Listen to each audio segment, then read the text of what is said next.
Dhaka polytechnic ইনস্টিটিউটে শিবিরের উপর ছাত্রদলের অতর্কিত হামলার প্রতিবাদে বিক্ষোভ প্রতিবাদ কর্মসূচি শুরু করেছে ঢাকা বিশ্ববিদ্যালয় ইসলামী ছাত্র শিবির শাখা। দর্শক দেখতে পাচ্ছেন এখানে স্লোগানে প্রতিবাদ জানিয়ে রাখছেন শিবিরের নেতাকর্মীরা।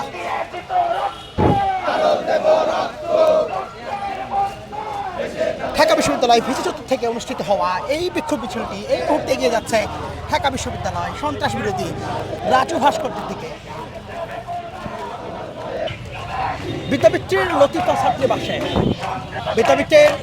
লতিফা ছাত্রাবাসে আধিপত্যকে কেন্দ্র করে এই মুখোমুখি সংঘর্ষ ঘটলেও ইসলামী ছাত্র শিবিরের পক্ষ থেকে জানানো হচ্ছে যে নিরস্ত্র ইসলামী ছাত্র শিবিরের নেতাকর্মীদের উপর অতর্কিতভাবে ঝাঁপিয়ে পড়ে সন্ত্রাসী ছাত্রদলের নেতাকর্মীরা।